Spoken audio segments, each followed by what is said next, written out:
ইতিহাসের দিকে তাকালে দেখা যায় বিশ্বের সবচেয়ে সফল ব্যক্তিরা এক না একসময় মানুষের চোখে নির্বোধ মনে হতেন, কিন্তু তারা অন্যের কথায় কান না দিয়ে নিজেকে বুদ্ধি ও দূরদৃষ্টি অনুসরণ করতেন, আর সবশেষে তারাই সবচেয়ে বুদ্ধিমান হিসেবে বিবেচিত হতেন।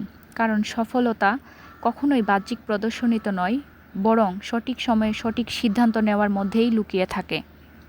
আজকের গল্প আমাদের একটি গুরুত্বপূর্ণ শিক্ষা দেবে। নিজেকে বুদ্ধিমান হওয়া আর অন্যের চোখে নিজেকে বুদ্ধিমান হিসেবে দেখা, এই দুটো সম্পূর্ণ ভিন্ন ব্যাপার। তাই চলুন গল্পটি শেষ পর্যন্ত দেখি। এক দেশে এক চতুর মন্ত্রী ছিলেন, যিনি কিনা এক রাজার দরবারের প্রধান উপদেষ্টার কাজ করতেন। এই মন্ত্রী এতই বুদ্ধিমান ছিলেন যে তার কাছে সব সমস্যার সমাধান ছিল। তাই রাজা তার পরামর্শ ছাড়া কোনো বড় সিদ্ধান্ত নিতেন না। এই কারণে দরবারের অন্য লোকেরা মন্ত্রীকে মনে মনে হিংসা করত। একদিন রাজা মন্ত্রীকে বললেন, তুমি খুব বুদ্ধিমান, কিন্তু তোমার ছেলে একদম নির্বোধ এবং তার কোনো জ্ঞান নেই। মন্ত্রী এই কথা শুনে একটুও খুশি হলেন না এবং জিজ্ঞাসা করলেন, মহারাজা, আপনি কেন এমনটা বলেছেন?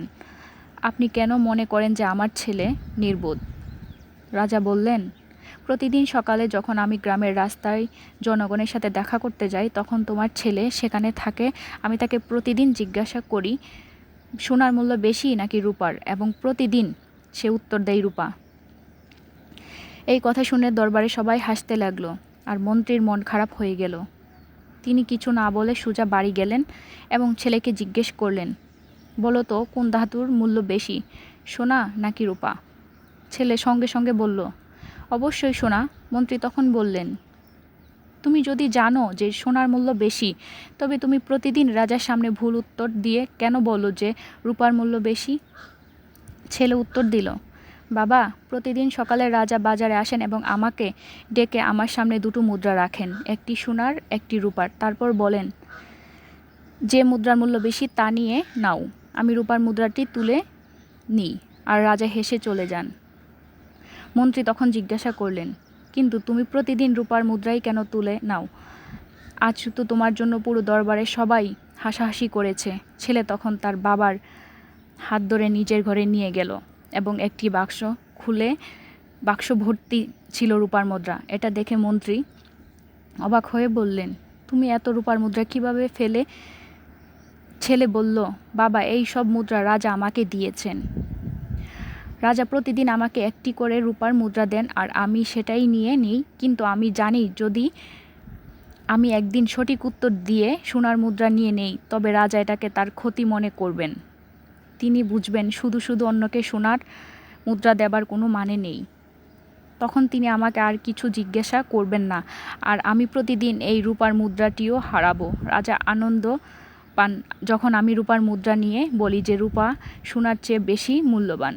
তিনি হেসে চলে যান আর আমি প্রতিদিন একটি করে রূপার মুদ্রা পাই। যদি আমি সোনার মুদ্রা নিয়ে নিই, তবে কয়েকদিন পরেই তিনি আমাকে মুদ্রা দেওয়া বন্ধ করে দেবেন। সোনার মুদ্রার জন্য আমার প্রতিদিনের রূপার মুদ্রাগুলো হারাতে চাই না। এ কথা শুনে মন্ত্রী ছেলের বুদ্ধি দেখে গর্বিত হলেন। তিনি বুঝতে পারলেন, যদিও সবাই তার ছেলেকে নির্বোধ বলে মনে করে, আসলে তার ছেলের বুদ্ধি কেবল একজন জ্ঞানী মানুষই বুঝতে পারবেন। এরপর থেকে যখনই কেউ মন্ত্রীর ছেলেকে নির্বোধ বলতো, তিনি মৃদু হেসে চলে যেতেন। বাস্তব জীবনে তোমরা নিশ্চয়ই লক্ষ্য করেছ, কিছু মানুষ অল্প কাজ করেও লড়াই করে, আর কিছু মানুষ বিশাল কাজ করেও প্রচার করে না। এই গল্পের মন্ত্রীর ছেলে নিজের লাভের জন্য সচেতনভাবে রূপার মুদ্রা নিচ্ছিল, কিন্তু সে এ নিয়ে অহংকার করেনি বা প্রচারও করেনি। যদি তুমি জানো যে তুমি যা করেছো তা ঠিক, তাহলে অন্যরা তোমাকে নির্বোধ বা পাগল বললেও কিছু আসে যায় না, কারণ তুমি জানো একদিন আসবে যেদিন তুমি এই সাধারণ মানুষ থেকে অনেক এগিয়ে যাবে।